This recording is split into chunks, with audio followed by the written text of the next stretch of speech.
Hello, welcome everybody. I am Anatol Lieven, Director of the Eurasia Programme here at the Quincy Institute for Responsible Statecraft. And it's a great pleasure and honour today to speak with Dr. Pierre Lellouche, who is a leading French conservative politician and thinker. Before I do so, however, I'd just like to briefly introduce the Quincy Institute for those of you who are not acquainted with us. We are a relatively new think tank in Washington, DC, founded 5 years ago, which represents and advocates for restraint in US foreign policy, for the avoidance of international adventurism, and for the promotion, wherever possible, of international cooperation.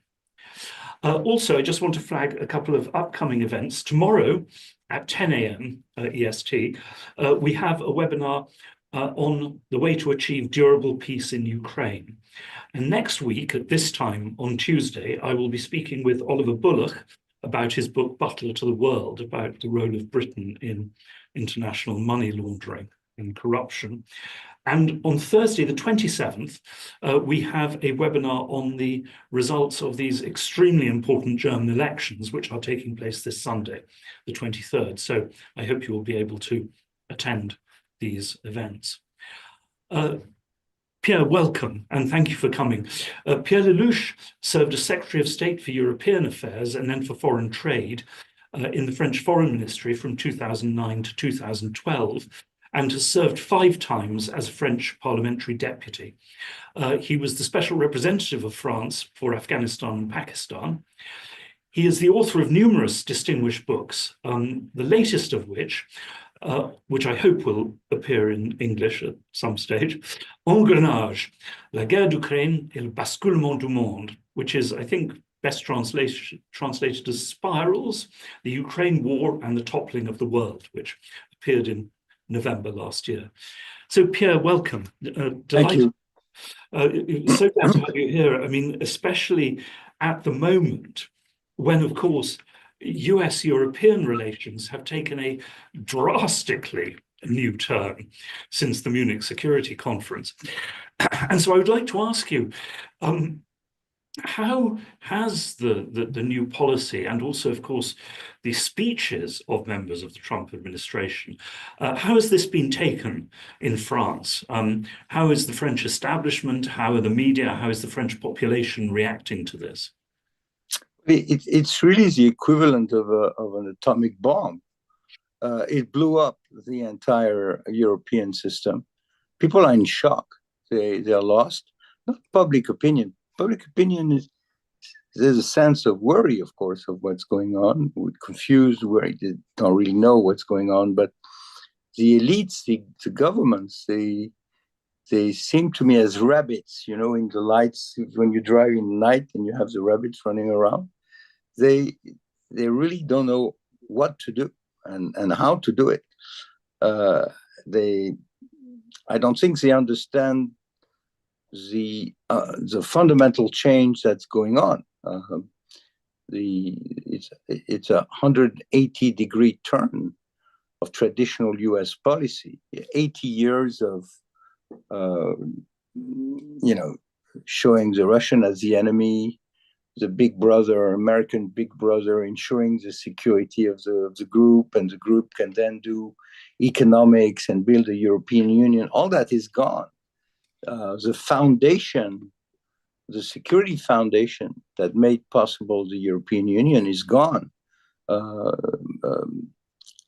Trump denounces Zelensky as a problem, as a dictator today.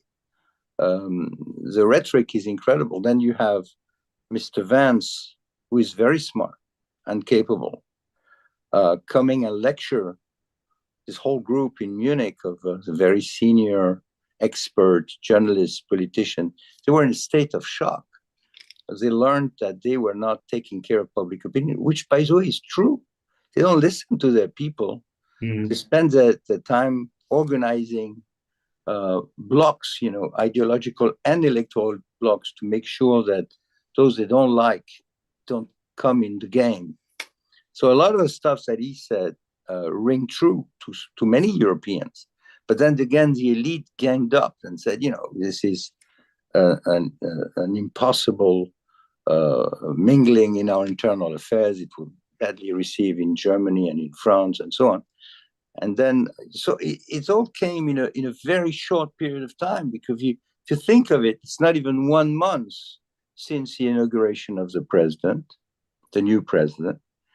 He talked to Putin on the 12th of February. 6 days later, his negotiators were in Riyadh talking to the Russian. And in the middle, the weekend in the middle, you had Vance lecturing the Europeans. And then they learned that, even if the European wanted to go and help Ukraine militarily, the US would not be there. It would be outside Article 5 and so on. So it was a rain of incredible news that fell on top of this government, who were quietly following Biden for all these years. Biden say, and what is amazing is that the rhetoric continues. Today, it was announced that we adopt our 16th block of sanction against Russia. We continue to use the same language. No peace without Ukrainian deciding to go for the peace. No ceasefire. A ceasefire is not enough. We want to be part of the negotiation. Of course, the tragedy is that the Americans don't even bother to listen. There is not going to be a place for the Europeans, not a place for the Ukrainian. The two sides, Americans and the Russians, are saying, no, you just don't sit there. You don't sit at the table. And if you are a European head of state now, they don't have any means to impose their place on the table. They don't have any chip. It's like a poker game. When you have 0 chips, they have 0 chips. On top of that, it's worse than that. In fact, they are highly dependent on custom right pressure, because Europe, as you know, developed a trade surplus, which is significant. So Trump can beat the head of the European on the trade surplus. And we are totally dependent on American tech industry. It's all controlled by America. So the degree of dependency is enormous, and the margin of maneuver are very small. Today, there was an announcement on the French president that we would look at increasing our defense efforts. They've been talking about rearmament. They've been talking about European defense, European sovereignty, European strategic autonomy for 3 years. Nothing happened. Mm-hmm. Not 1 cent, not any serious increase in our defense. In the middle of that war, with the Russian invading Ukraine, no decision was taken. And the same guys are now saying, we will do it. My sense is, knowing them, that they will try to continue to cling on what's left of NATO and probably don't do very much. Their options are very limited. Madame von der Leyen is going to propose some kind of technical gimmick to permit defense spending. Do you know that European banks, under what they call taxonomy in Brussels, this barbaric name, and taxonomy means that banks should not invest in what's bad for you. What's bad for you is oil and gas and building weapons. So, believe it or not, European banks could not finance weapons industry. So we have no weapons. So she may change that. The French who have absolutely no money but huge pile of debt, are now asking for a special military fund, which would permit a minimal increase of defense spending. But we are paying 30 years of unilateral budget disarmament. So the stocks are bare minimum in England, in Germany, and in France, not to speak of Italy and Spain, which is even less. So by the time you put the money and rebuild the force, it will take minimum 5 years. And during those 5 years, it's going to be very complicated for the European to bear on decision being made over their head by America and Russia. So it's a tragic moment. It's a historical turning point. And it's bloody dangerous as well, because, after the ceasefire, Ukraine will be a highly unstable place with lots of people refusing the ceasefire, very unstable politically. Zelensky will be threatened on the presidential election, if there's one, economically ruined, devastated, many cities completely ruined. So the rebuilding Ukraine in itself will be an enormous challenge. And remember, Madame von der Leyen promised the Ukrainians to enter quickly in the EU. So we have this on the radar screen, on the immediate radar screen. And it's a tremendous challenge. And unfortunately, Anatol, I do not find any Churchill or de Gaulle on the shelf there to lead this, but very weak politicians. German Chancellor will go next week. The British Prime Minister is difficulty. The French President is lame duck and extremely weak, no majority, not at all popular, is around down to 20%. So you have no leaders and a huge series of tremendous problems in front of us. So it's not a happy period for Europe at the moment. By the way, just for the audience, do please put questions in the Q&A at the bottom of the screen, and I will pass them on to Dr. Lellouche. I take it from what you say that you do not believe that there is any chance of Europe continuing to support Ukraine militarily without the United States.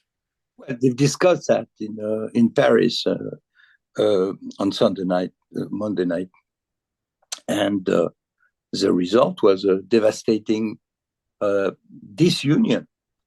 A lot of countries don't want to touch it. Italians, Poles are arguing, we've been there before, which is true. They have a complicated history with Ukraine, and putting Polish soldiers in Ukraine is complicated, they say. Only the French and the British and Macron has been toying with this idea for at least a year. And it's a crazy idea, because if you go with military, first of all, Zelensky, of course, who is now cornered and doesn't have anymore an American protector, is turning to the European and say, please give me an army of 200,000 European soldiers, except we don't have 200,000 European soldiers, at the most 50,000. So most of the French army can field quickly with sufficient equipment is 20,000.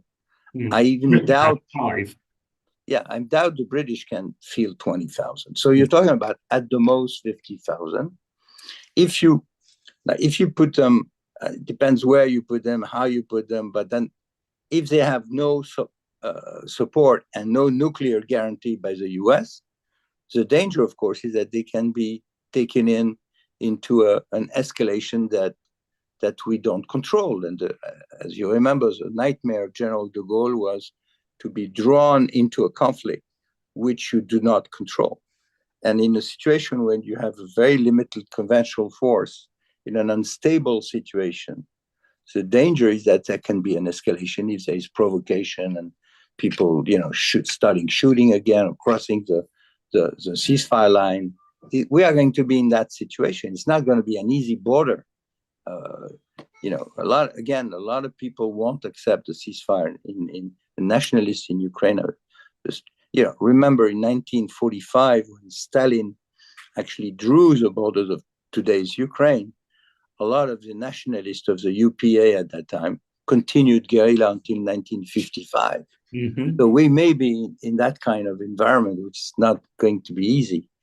So other than pray, there's not much you can do. You can put your forces and start praying that nothing goes wrong, but that's not how you handle such a difficult situation. So the notion that the European will bring in forces against the wishes of the Russians and without American support is totally unrealistic at this point. It seems to me the Europeans should think a little bit further than that and think about rebuilding a security system of their own, but that's a tall order. We may talk about that a bit later. You mentioned de Gaulle, and I mean, it has seemed to me that for many years, de Gaulle would have taken the opportunity to reach out to Russia before this war, or indeed years before that, in an effort to pursue an independent French policy on behalf of his idea of Europe. Has this Gaullist idea vanished in France, or is it still there, for example, in the Ralliement National?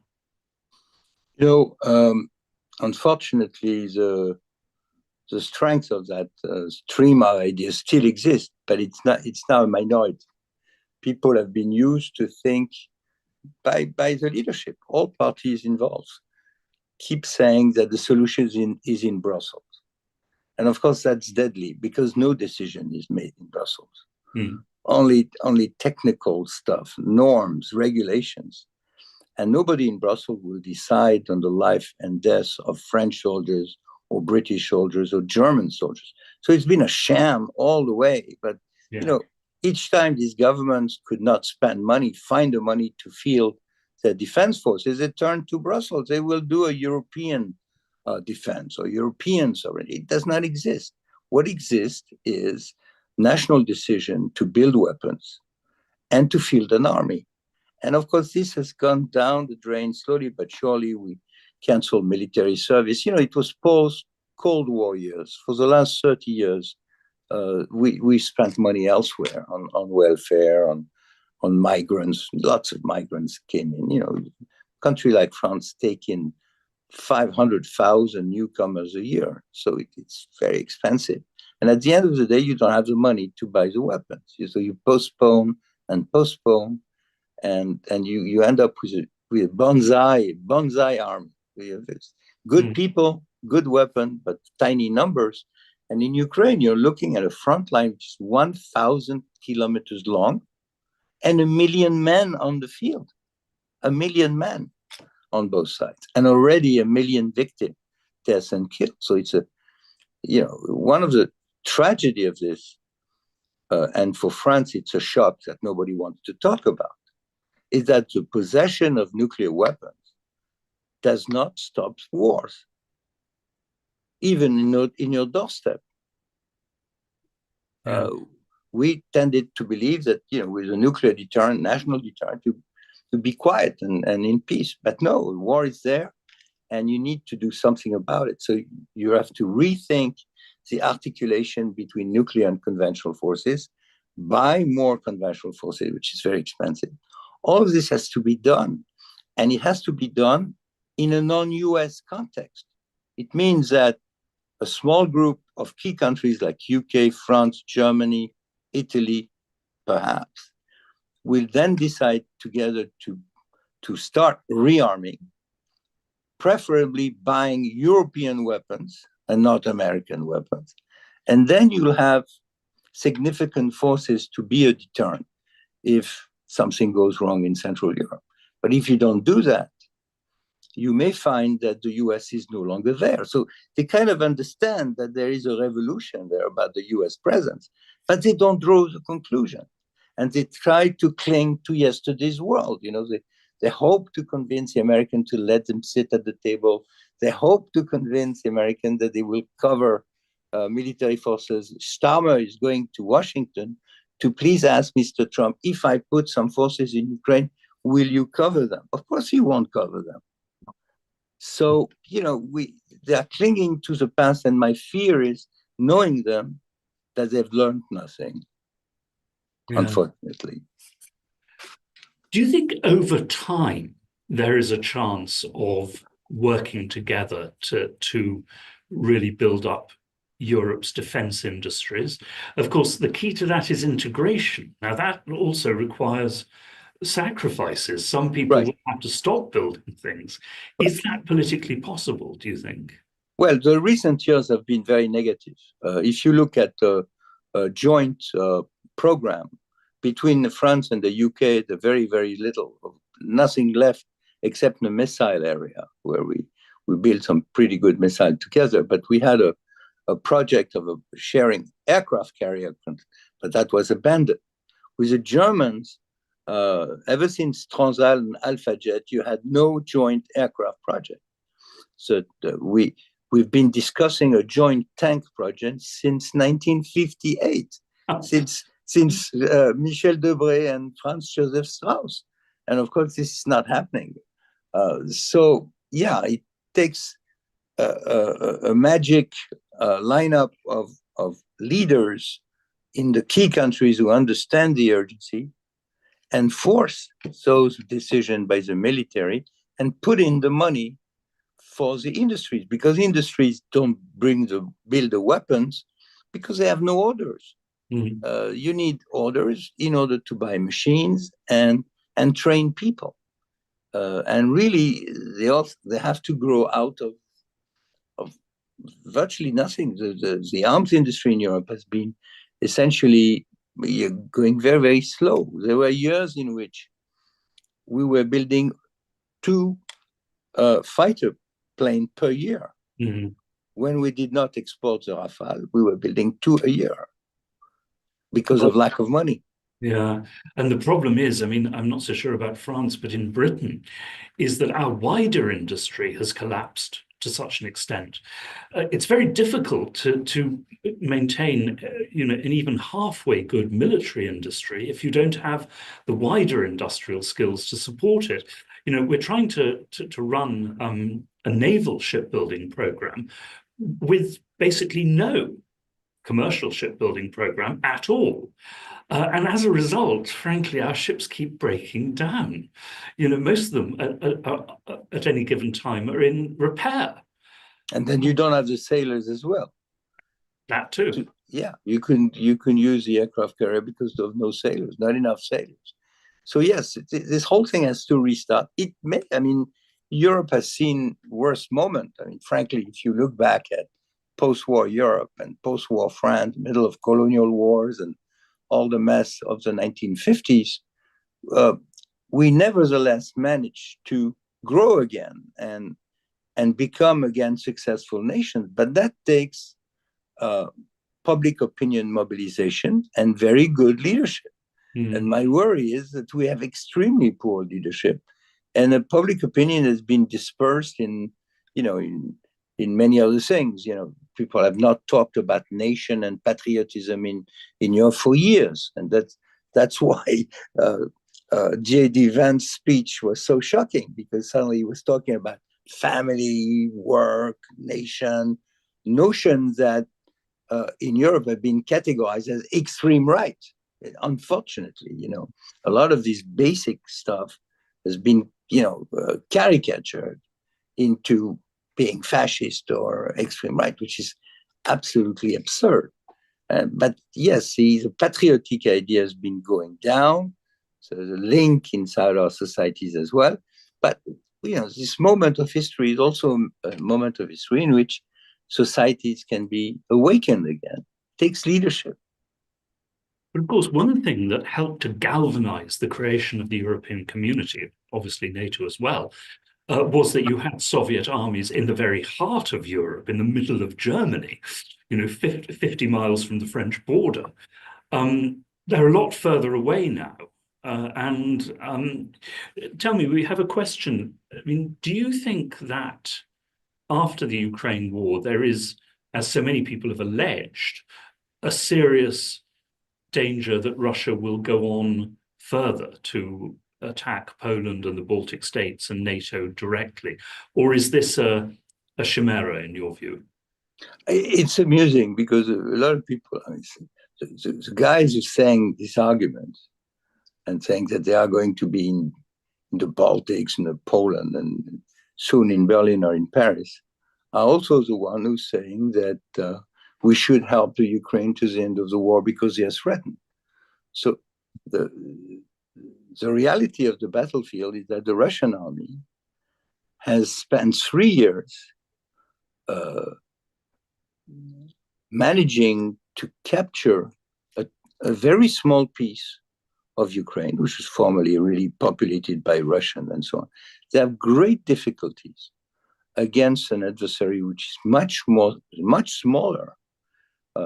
Ukraine has lost something like 20 million people since its independence. They're down to about 30 million people against 145 million.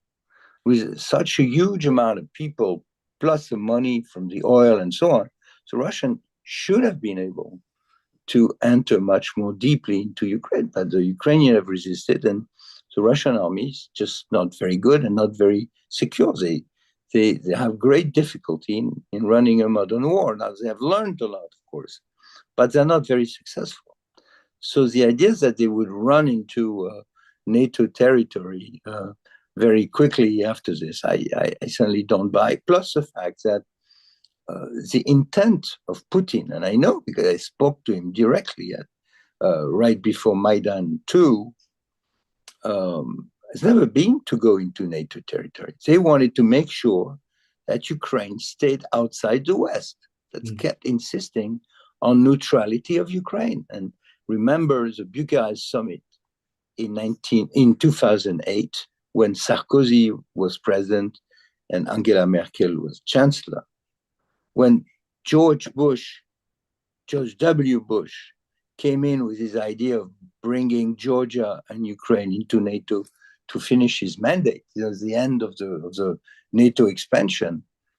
We and the Germans told the Americans, don't do this, it'll be war. Putin had warned publicly a year before in Munich, don't do this. And then it ended up with this lousy communique saying that Ukraine could not enter, but had a vocation to enter. The worst combination of things in which the Russians were convinced that they were going to join. And meanwhile, Ukraine was not protected. And 3 months later, you had a war in Ukraine, in Georgia, because Saakashvili stupidly provoked the Russian army in Ossetia. So the Russian army went all the way to Tbilisi, and Sarkozy went to Tbilisi to stop this. But the alarm bell was not heard. And the Russians, of course, kept saying neutralization of Ukraine. And we could have had, this is what I argued in vain at the time, we could have had a situation like Austria or Finland, a neutral Ukraine, trading with both sides and like acting as a bridge between those sides and keeping its border and having no war, instead of which we ignored that. And to the very last moment, we ignored that because Russia came up in December 21, again, with two proposals for treaty. One for the guarantee of neutrality of Ukraine. The other one was disarmament and a new architecture. And now you will hear again this new architecture business negotiated between Trump and Putin. And the new architecture will be part of the picture sooner than we think. Yes, I mean, like you, I'm sure. I was often in Austria and Finland in the last decade of the Cold War, and I could never understand why Finlandization was regarded as such a terrible thing, because Finland was a very happy country. It was absolutely. Nobody doubted that it was spiritually and economically part of the West.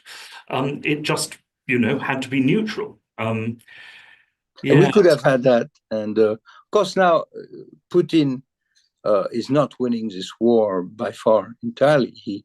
He has gained not only making Ukraine a very nation and very much an anti-Russian nation, which is a tragedy if you think of the history of the two countries for 1,000 years, but that's a different story. But what Putin also lost is the enlargement of NATO to the Baltic Sea and to Sweden and to Finland. And what he also lost is making Russia really a client state of a minute client state of China, yes, which is for him and for many Russians a deadly threat down the line. So that's why I believe the global deal that Trump is looking at, and Trump is thinking in terms of a global deal with Russia, may be of interest for the Russians because they need to distance themselves a little bit from China. And after, if you think of it from Washington, after all, it was an obsession of Kissinger and Brzezinski, was to avoid an alliance between Russia and China. Exactly what Biden managed to do by going into this war by proxy in Ukraine. We've managed to. This is what I describe in my book.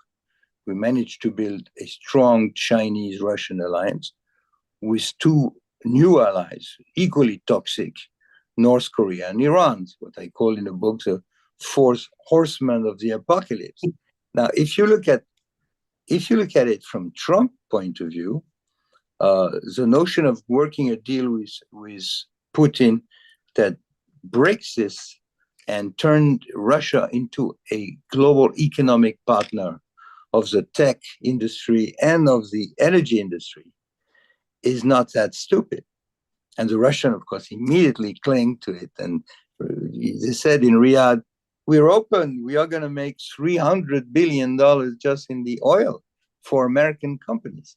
So we look again like idiots in all of this because we stop Russian gas to buy American gas instead, four times more expensive.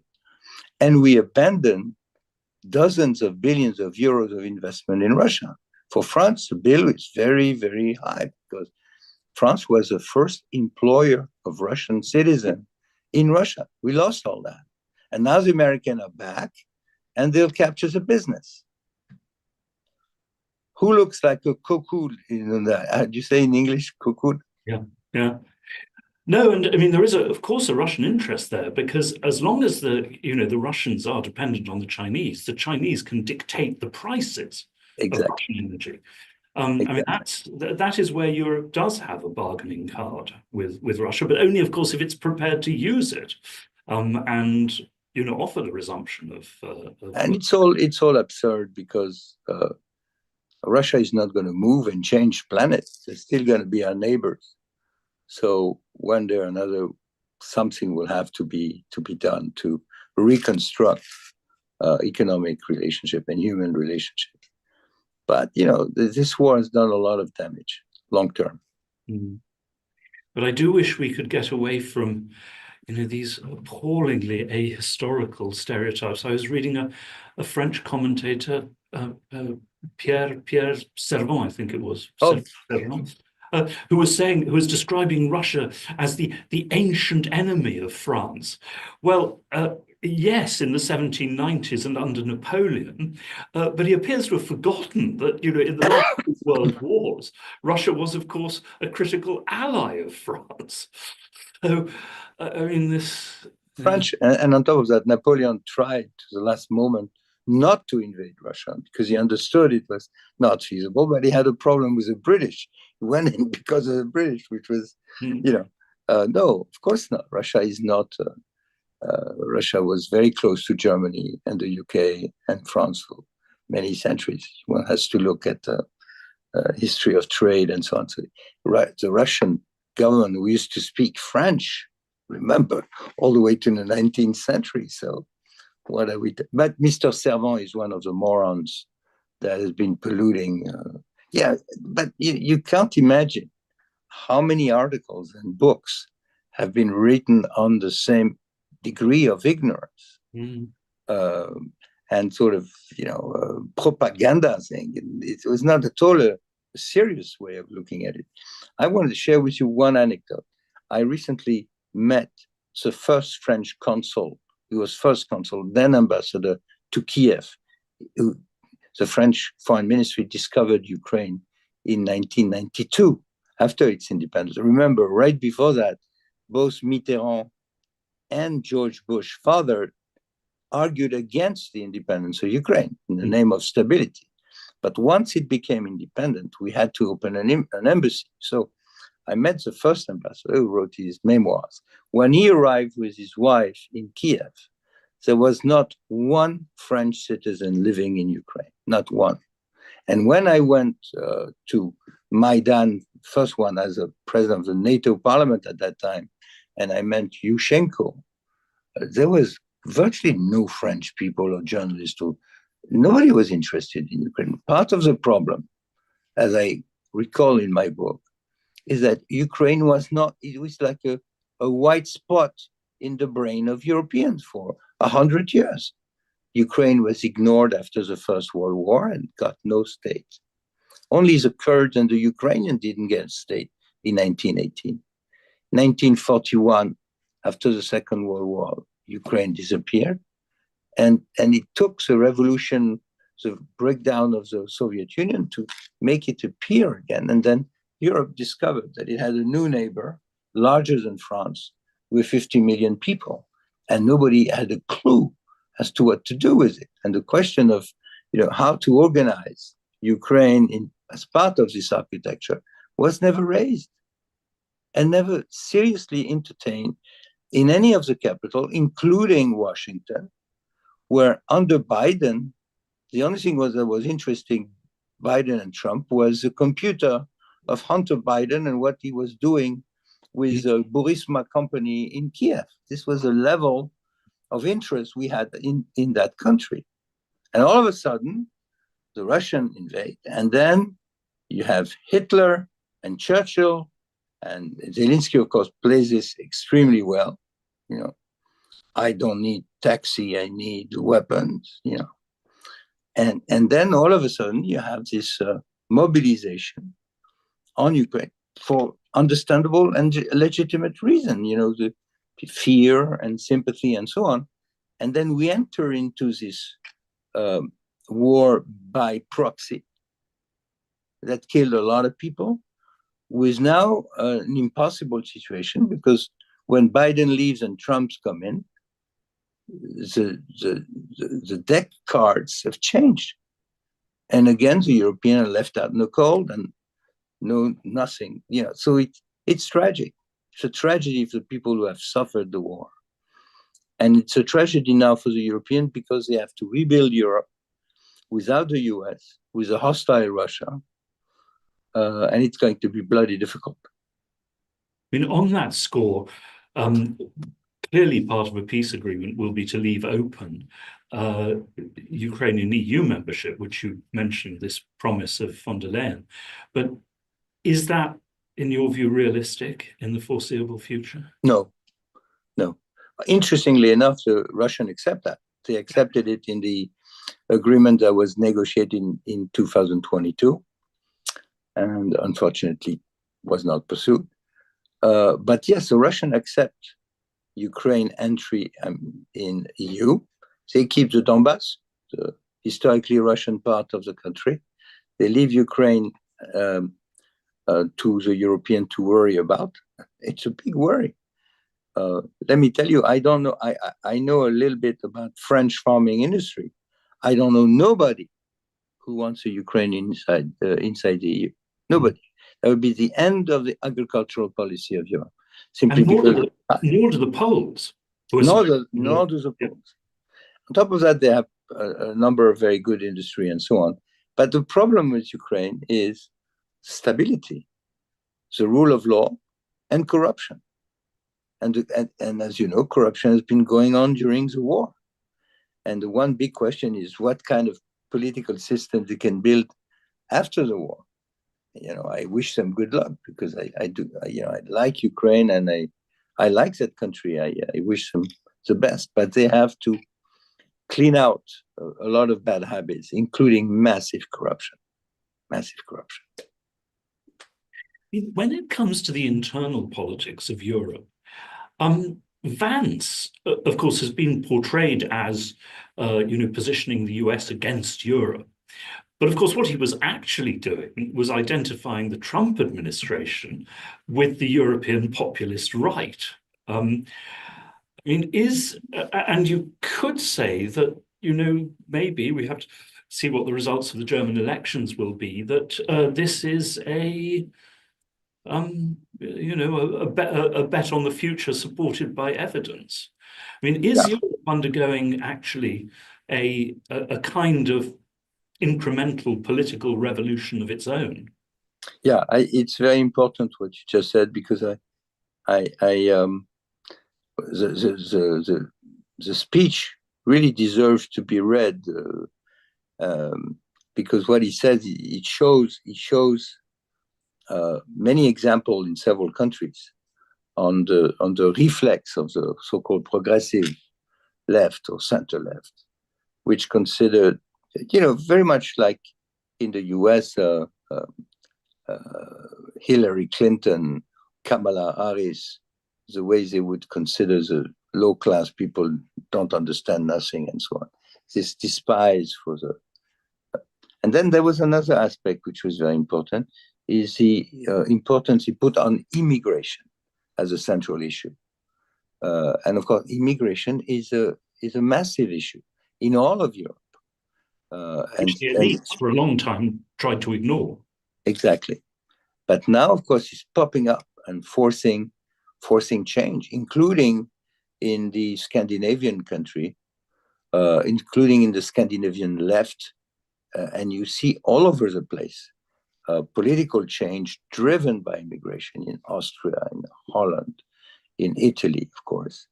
And in France, you have a situation where Marine Le Pen is more than 30% of the poll, and she could win the next presidential election.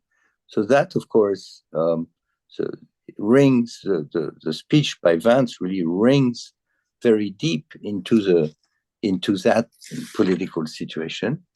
And Macron, of course, understood it immediately because he called it l'international réactionnaire, the reactionary international versus his international, progressist international. But the progressist international, if it doesn't fix immigration and the crime situation, people get killed every day in Europe, one country or the next, by migrants with knives in the streets. This is the situation. So even if the elites don't care, people who have to live, next to this reality care a lot. And that is gradually changing the political climate. And this is a kind of political revolution that took place in the US, which produced this incredible victory. But somebody who was supposed to be dead, he was pursued by 7 judges. People tried to kill him. He managed to survive, win with 77 or 74 million votes. This is a very significant turn in political history, and he's changing at an incredible speed the nature of the American state, and he's changing the value system. A number of the things, that the progressists had constructed, the woke revolution, DEI, and all of that, is being literally exploded by a number of things that he prepared in advance. Whether this will arrive in Europe is quite probable at some point. It is already happening in a number of countries who have decided to do something about immigration. But then we have a huge problem in Europe because we do not have Guantanamo. We do not have a place in which you can put migrants. We cannot exert pressure. It's very hard. We have a huge problem right now between France and Algeria, for example. Don't want to take back migrants who are criminals, been convicted. They don't take back their convicted, and they continue to send thousands of people every day. Again, the numbers in France are beginning to be staggering. You have 340,000 legal entries a year, in large part because of family regrouping.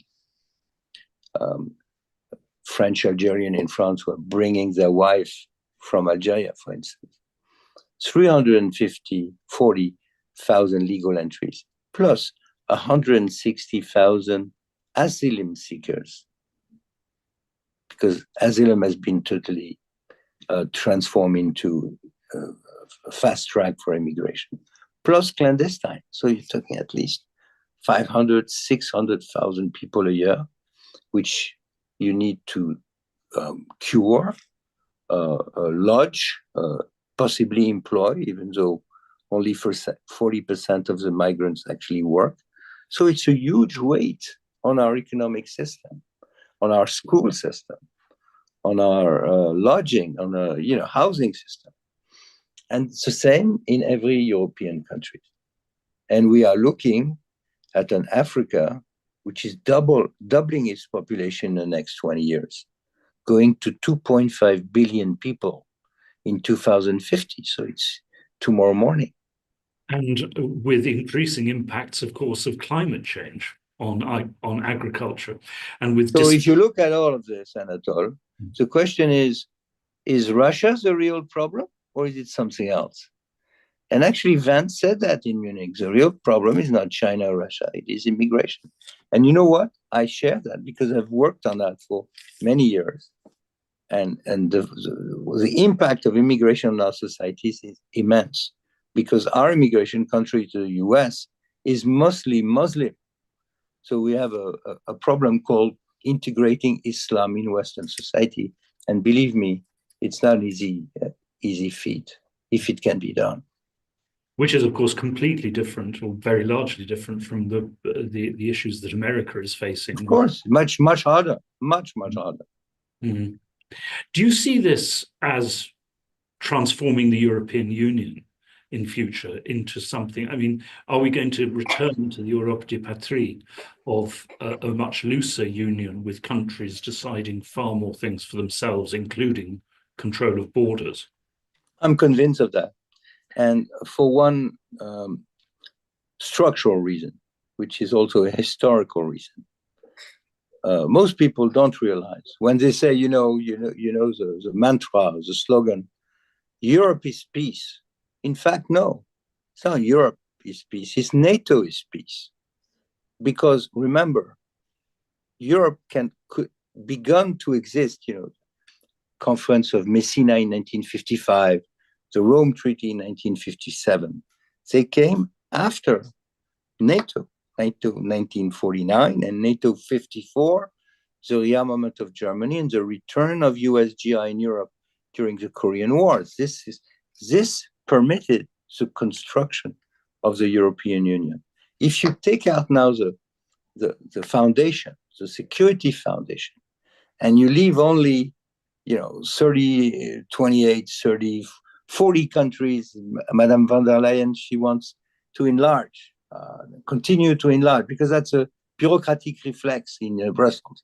You have a problem, enlarge, create new funds. And that's how you expand democracy. And when somebody is democratic, bring them in, including Albania, whatever. Even though the war is not resolved in the Balkan by any means, but okay, bring them in. So at the end of the day, you have this mini United Nation sitting on no solid security ground, and you expect this group to work together. It won't. The Union will not survive the demise of NATO. It will not. Mark my words. Some countries will survive if they take the right decision on defense and join forces. And you go back to the original framework. Remember, when the Cold War began, right after the war, the reflex in London and in Paris was to build the so-called, remember, Western European Union, the precursor of NATO. Let's do something with France, UK, Benelux countries, and then you bring in Germany. That was the first reflex. Didn't work because they started thinking of forging a European army and so on and so forth, like Zelensky today. And when that failed in French Parliament the summer of 1954, then we moved in NATO. Germany was rearmed into NATO, and then that permitted the creation of the European Community and then the European Union. So if you take out NATO and the current order, my fear is that the Union will have an immense problem of survival in a new context. It will change for sure. And I mean, a question from the audience, I mean, is this the end of the West as an ideological, of course, construct? I mean, the West was never a geographical reality, but certainly an ideological geopolitical construct. Is that now gradually dying or already dead? It could. There could be two Wests, one run by Trump and Elon Musk and the Russians, who share the same value. Same value. In fact, family, nation, against work, against same sex and so forth, rigorous It could be. And then you have a different West, so-called progressive West in Europe, even though I don't believe progressive West is a solution in Europe because of the immigration problem. By the end of the day, you may see the two things merge because of common kind of issues. And remember, the Russians also have a Muslim problem. Very much so. I mean, this does, of course, allow for the end of what I always found a very problematic idea, which, and I've fallen into it myself, I'm ashamed to say, of describing the European Union as Europe. Of course, even when Britain has left the European Union, we haven't left Europe. We're still there off the shore. We haven't pulled anchor and gone off somewhere to join America. In the first years of the Putin administration, there was a phrase, an interesting phrase in Russia, of Russia as the third West. Yes. In other words, you have Europe, which is the West, undoubtedly. You have America, which is the West, but in very important respects, very different from Europe. So why not have Russia as a third West? And maybe, It's an old dream. It's an old dream. You remember the second Rome? Yeah. It's an old dream. But perhaps a more, relaxed attitude to these divisions is not the worst thing in the world. That you can have multiple Wests, all, when you're in Moscow, it's not the same as being in Delhi, or Beijing, or even, or Cape Town. It's not the same as being in Paris, but then being in Washington is not quite the same as being in Paris either. So you're absolutely right. The thing is that the strength of the American cultural machine has been such that Europe has been flooded by so-called US culture, which I personally have a few problems with. When you see, for instance, the destruction of French restaurants and French cuisine replaced by lousy food industry, fast food industry. Do you know that France is the second McDonald's consumer in the world? No, really? Yeah. God. Yeah. It's awful. Yeah. So we've been flooded with American series on television, American food, American dress, music, and so on. And in many ways, European culture has been become minority in Europe itself in terms of cinema, artistic creation. The enormous mammoth, the American industry is so huge that it has a major impact, including on Russia. So yes, it could be a moment in which people start thinking again and wanting to create a different kind of West. You're right. The Russians, of course, have a different problem because they are divided as to where they really belong. They belong to Asia or they belong to Europe. And during the conflict in Ukraine, the voices of what they call the Eurasian school in Russia have picked up a lot of strength again. And people like Karaganov, for example, have been saying that the future is Asia and China. And at the same time, the Russians understand full well that they're quickly becoming colonized by Chinese. If you go to Siberia, Kursk, and so on, you see a lot of Chinese, same way as you see a lot of Chinese in the West Coast in America. So it's an intriguing future. Yeah, it may be that if this partnership, if this the warming up of American-Russian relation on Trump and Putin turns into a partnership, economic, trade, tech partnership, it may be that it will create a different West in both places and force the European to reinvent some stuff vis-a-vis Russia and vis-a-vis the US. But again, my advice would be not to do it through Brussels, because Brussels will drown.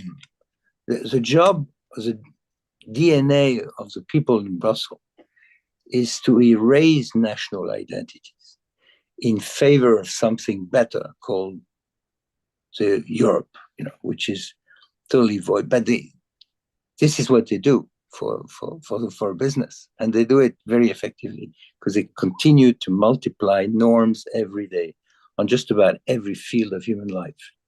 For which, of course, they have no democratic mandate at all. Of course not. Of course not. I mean, Vance is not wrong about that. And then that's why that's an additional problem during that war. The space that Madame von der Leyen managed to occupy as a war leader, whereas she has absolutely no legal competency. She has no authority on defense matter at all. At all. Now they have invented the so-called European defense minister without money, without troops, and again, without the mandate of getting anybody killed by a decision made by the Commission or by Brussels. So it's an abstract and highly damaging construction because it continues to play against the notion of belonging to nation. Europe is fine if you bring in nation together to share some competence, that's fine. But if you try to replace the locus of democracy and history by some kind of technocratic group, which is totally divorced from reality, then you end up having a void. This is what we have now. America is doing something else because they had a mandate to do something else. The Russians do something else. And we do, at this moment, nothing except talk. This is the only thing they do, is talk. And of course, you cannot ask people to die, soldiers to die for a void. There is this strange idea, it's particularly prevalent, I find, for example, among the German Greens, that you can summon up a sort of military and militarist spirit from thin air, while, of course, having systematically avoided military service yourself, even in times of peace. It is a sort of civilian imagination of militaries as simply pawns who can be, moved around and sent out to risk their lives without, that's not the way that soldiers think or have behaved. So at the end of the day, what we are seeing now is not only a historical change in US, European, Russian relations, but all of this will probably means a complete renewal, destruction of the old European system and rebirth of something else. My hunch is that the EU will not survive the shockwave of this major historical turning point. Something else will have to be reborn, probably on a much smaller scale, centered on political and survival issues, security issues. Then you may have some cooperation in other fields with lots of other countries. But we'll go back to the hardcore of Europe. And that's an interesting period. But for the moment, they're not even beginning to think in those terms. Again, I describe this in my book. Madame von der Leyen, during the last 3 years, have been discussing about enlargement, more of the same, more regulations. High tech come in, you regulate. You don't build, you don't invent, you don't invest, you regulate. So they regulate, right? This is what they do for business. It's tragic. While at the same time, we don't have ideas or quite likely the will even to contain a conflict in the Balkans, if God forbid that erupted again. Yes. You have take France. You're talking about sending forces in Ukraine. We're not even capable of stopping the war in New Caledonia or in Martinique, or stop the insecurity in the streets of France. What are they talking about? It's ridiculous. So when you have a very weak state and a lot of talk, it doesn't convince anybody. That's why Trump despises this leadership. It's clear that he despises them all. And Putin despises them all too. So it's going to be a tough moment. until a new generation of leadership comes up, and hopefully the right decision are taken now to rearm seriously. It's my hope. I hope so too, but at the moment, speaking as a Brit who is still a European, despite everything, it is a sad picture. Yeah, well, thank you very so sad. much. I'm afraid we're out of time, but thank you very much indeed. That was a fascinating discussion, and it is so nice to hear some, honest and clear views on this. And Thank you, Anatol. thank you for attending, and I'm sorry I couldn't get to all of your questions, and I hope that you will attend our forthcoming meetings in the next few days. So, Pierre, thank you so much.